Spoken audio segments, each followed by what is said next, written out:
आइए अब हम इस प्रकार के चालक के टुकड़े पर ई तीव्रता का कोई विद्युत क्षेत्र लगाएं।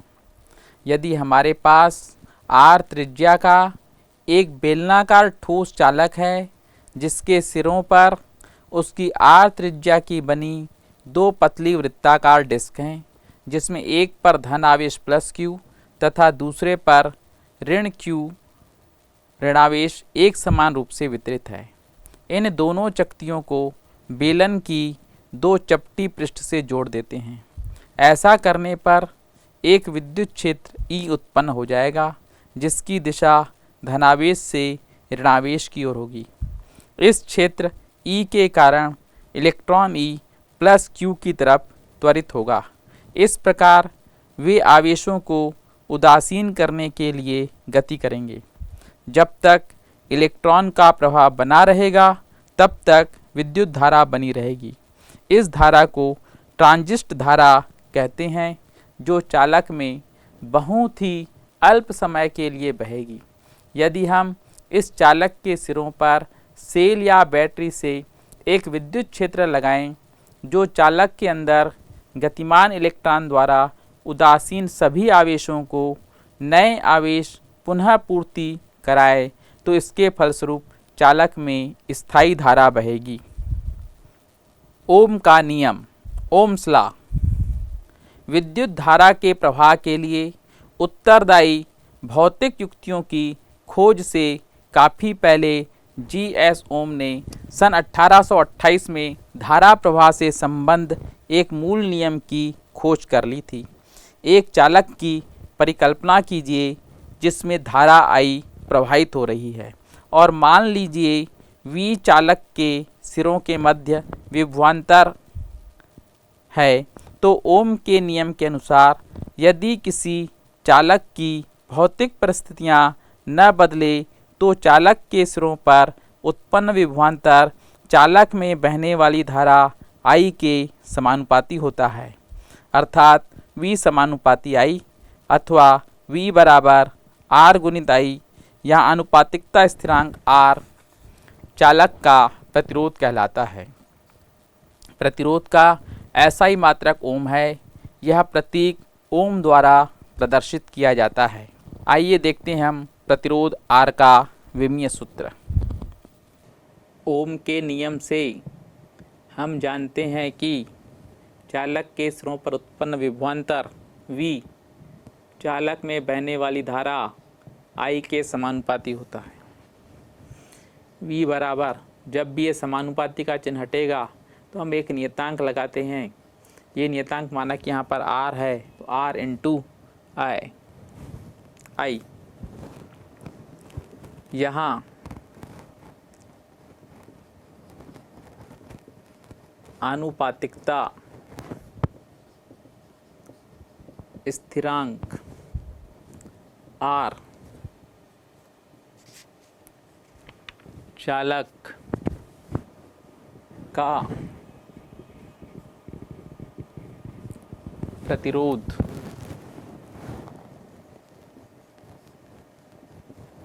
कहलाता है।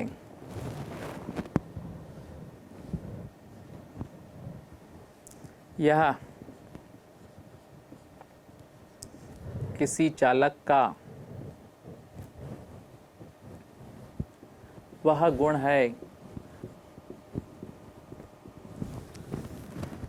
जो धारा प्रवाह के मार्ग में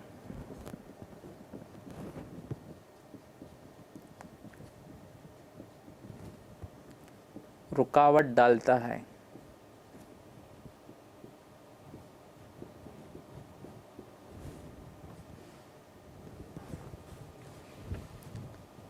इसका SI मात्रक ओम है।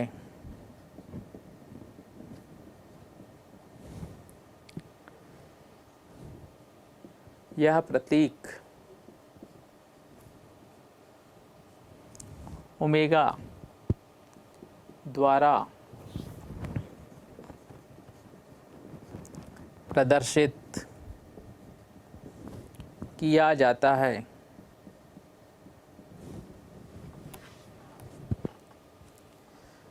ओम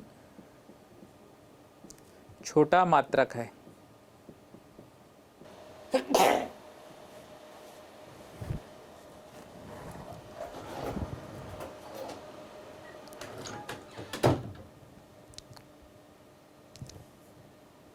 ओम छोटा मात्रक है। इसके स्थान पर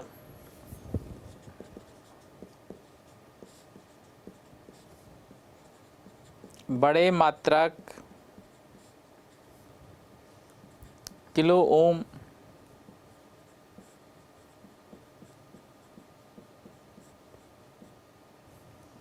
और मेगा ओम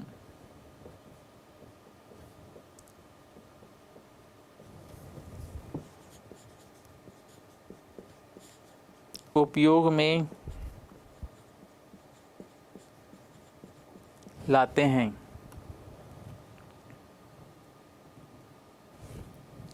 1 किलो ओम बराबर 1000 ओम। 1 मेगा ओम बराबर 10⁻6 ओम। इसको 10⁻3 ओम भी बोला जाता है।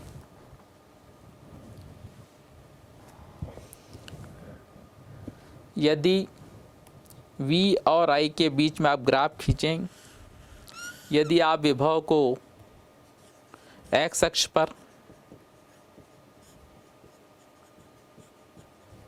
और ये जो हमारा y अक्ष है इस पर धारा I को लें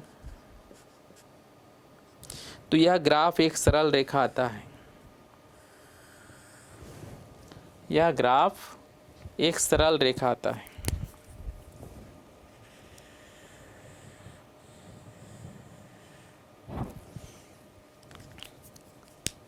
इस सरल रेखा का x अक्ष के साथ जो कोण बनता है उसे हम प्रवणता कहते हैं। tan थीटा बराबर r। VI ग्राफ की प्रवणता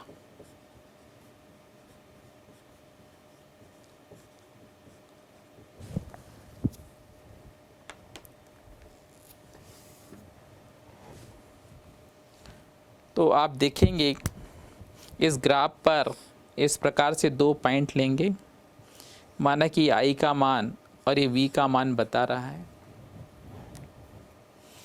तो tan थीटा बराबर ये डेल्टा I और ये आपका डेल्टा, ये भी कोण थीटा होगा संगत कोण से। तो डेल्टा I बटे डेल्टा V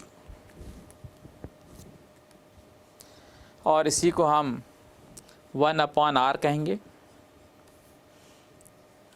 थीटा ज़्यादा r कम,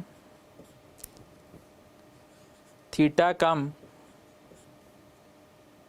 तो tan थीटा भी कम होता है और r ज़्यादा होता है। यदि हम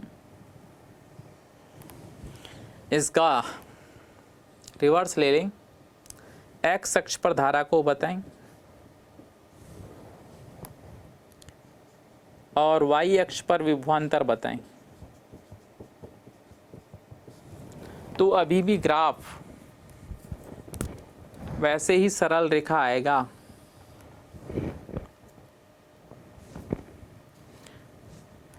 पर यदि ये अभी इसके साथ स्लोप थीटा बनाता है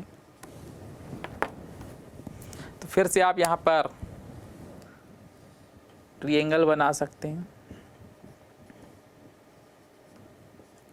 ये भी आपका स्लोप उतना ही होगा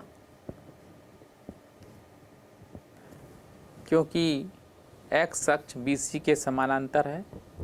ये OA तिर्यक रेखा काट रही है तो संगत कोण बराबर होते हैं, तो ये भी आपका थीटा ही रहेगा। और ये आपका डेल्टा वी और ये आपका डेल्टा आई। अब स्लोप लेंगे तो tan theta equal to R equal to delta V upon delta I. तो इस स्थिति में थीटा ज़्यादा, tan थीटा ज़्यादा, आर ज़्यादा, थीटा कम, tan थीटा कम, आर कम। तो देखिए स्लोप तो आप निकालेंगे, पर यदि स्लोप निकालते समय विभवांतर y अक्ष पर है और धारा x अक्ष पर है तो स्लोप ज़्यादा होगा तो प्रतिरोध ज़्यादा होगा, स्लोप कम तो प्रतिरोध कम होगा। पर यदि ग्राफ खींचते समय इसके पहले वाली स्थिति हो जाए जिसमें धारा x अक्ष पर था और विभवांतर धारा y अक्ष पर और विभवांतर हमारा x अक्ष पर, तो आपने देखा थीटा कम तो आर ज़्यादा और थीटा ज़्यादा तो आर कम। तो ये दोनों अलग अलग स्थितियों में आपको प्रवणता के माध्यम से प्रतिरोध निकालने आना चाहिए। आइए अब देखते हैं हम आर का विमीय सूत्र। तो आर का भी आपने सूत्र देखा, प्रतिरोध का आर बराबर वी बटे आई। यदि आपको आर का विमीय सूत्र चाहिए, आर का विमीय सूत्र बराबर वी का विमीय सूत्र भागित आई का विमीय सूत्र। तो v को आप जानते हैं W बटे Q, तो हो जाएगा W मतलब कार्य का विमीय सूत्र, Q मतलब आवेश का विमीय सूत्र, गुणित I का विमीय सूत्र। आप सभी कक्षा 11वीं में कार्य का विमीय सूत्र पढ़ चुके हैं, m to the power 1 l to the power 2 t to the power -2। q का विमीय सूत्र a इंटू टी और i का विमीय सूत्र a। हल करेंगे तो आपका हो जाएगा m to the power 1 l to the power 2 t to the power -2 -1 a to the power -1 -1। तो ये m to the power 1 l to the power 2 t to the power -3 a to the power -2 प्रतिरोध का विमीय सूत्र होता है। तो ये हमारे दिमाग में रहना चाहिए कि प्रतिरोध का विमीय सूत्र क्या होता है। प्रतिरोध R चालक के केवल पदार्थ पर ही नहीं बल्कि चालक के लंबाई L व क्षेत्रफल A पर भी निर्भर करता है। L लंबाई और अनुप्रस्थ काट क्षेत्रफल A की किसी आयताकार सिल्ली पर विचार कीजिए जो समीकरण 1 V बराबर RI को संतुष्ट करती है।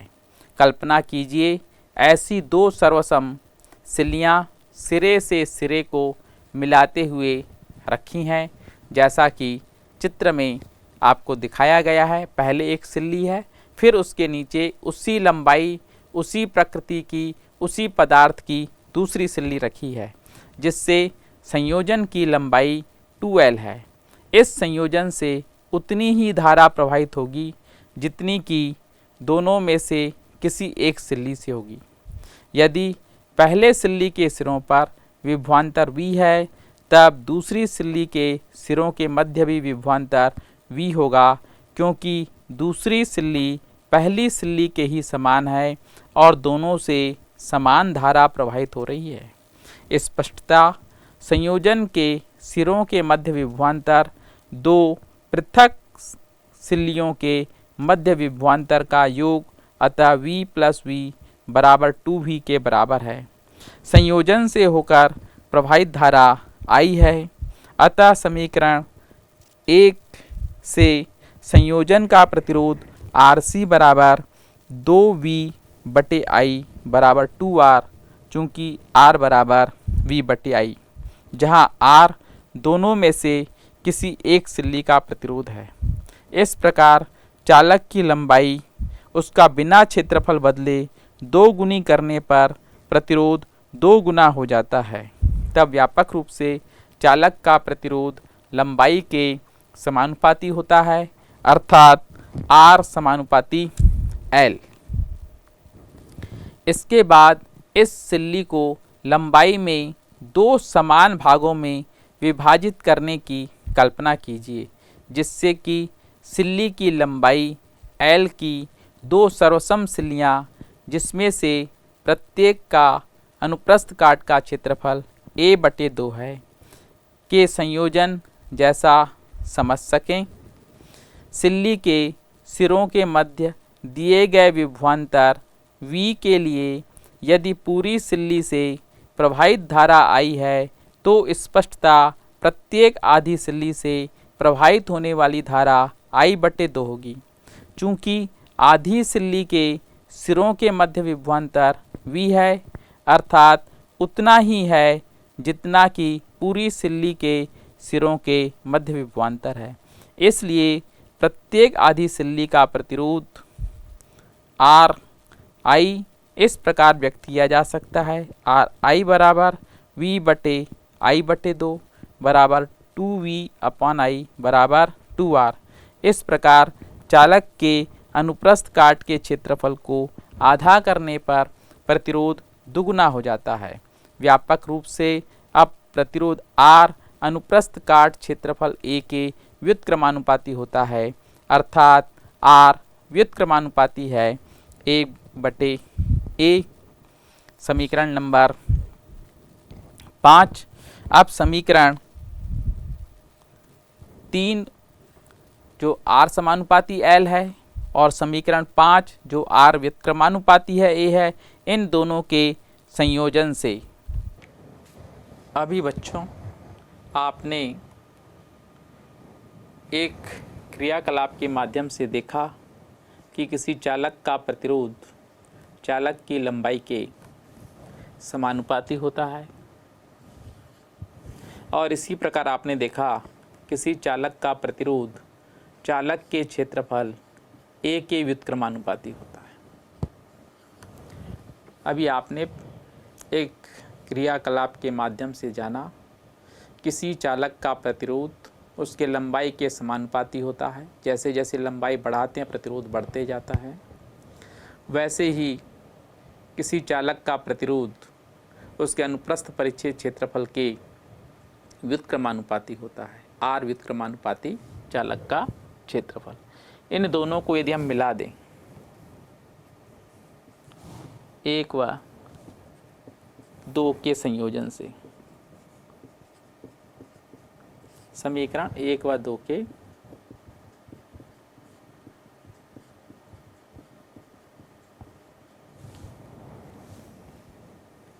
R समानुपाती L/A,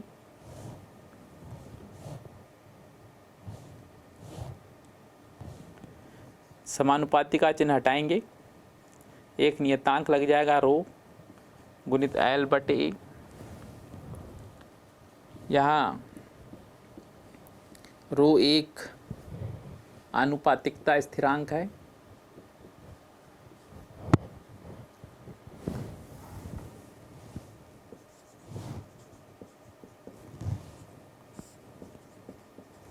जिसे चालक का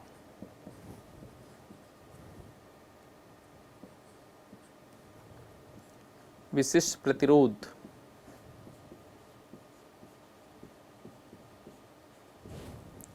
या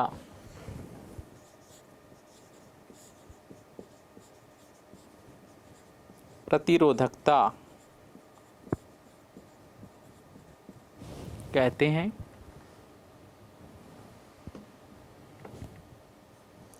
यह चालक के पदार्थ की प्रकृति व ताप पर निर्भर है।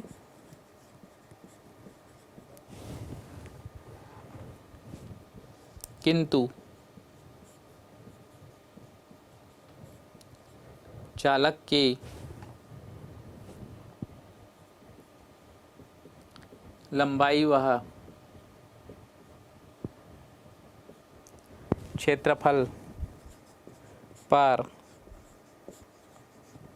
निर्भर नहीं है। इस प्रकार से आप देखिए, ये जो हमारे पास समीकरण 3 था, रो बराबर हो जाएगा R इंटू ए अपॉन एल। यदि a बराबर 1, l बराबर 1, तो रो बराबर R। इससे आप किसी चालक के विशिष्ट प्रतिरोध या प्रतिरोधकता को परिभाषित कर सकते हैं। अर्थात किसी चालक का विशिष्ट प्रतिरोध उस चालक पदार्थ के इकाई कोर वाले घन के आमने सामने की फलकों के प्रतिरोध के तुल्य होता है। आप चित्र में देख रहे हैं, हमारे पास एक घन है जिसके कोर की लंबाई 1 है, हर कोर 1-1 सेंटीमीटर है। इसके आमने सामने की फलकें जिनको छायांकित किया गया है, यदि इसका प्रतिरोध नापेंगे तो वह प्रतिरोध विशिष्ट प्रतिरोध के तुल्य होगा।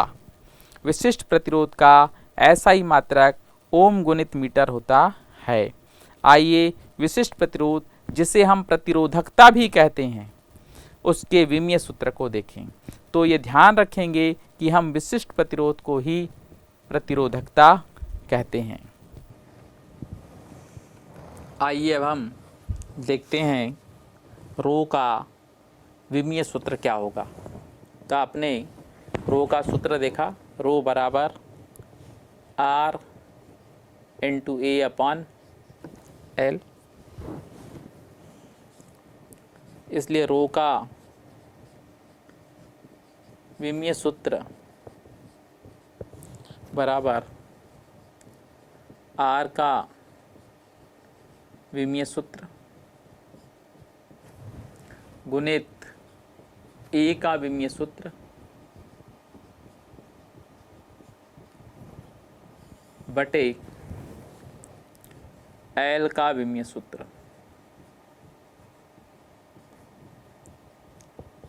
अभी हमने R का विमीय सूत्र निकाला था, m to the power 1, L to the power 2, T to the power -3, A to the power -2। A क्षेत्रफल है। क्षेत्रफल का विमीय सूत्र आप सभी जानते हैं, m to the power 0, L to the power 2, T to the power 0। L लंबाई का विमीय सूत्र m to the power 0, L to the power 1, T to the power. घातांक के नियमों का उपयोग कर लीजिए, m to the power 1 plus 0 minus 0, L to the power 2 minus 1, sorry L to the power 2 plus 2 minus 1, T to the power -3 plus 0 minus 0, A to the power -2। A आपका ampere है। तो आपका हो जाएगा m to the power 1, L to the power 3, T to the power -3, A to the power -2। ये रो का, जिसको हम विशिष्ट प्रतिरोध कहते हैं या प्रतिरोधकता भी कहा जाता है, उसका विमीय सूत्र हुआ। प्रतिरोधकता का विमीय सूत्र m to the power 1, L to the power 3, T to the power -3, A to the power -2।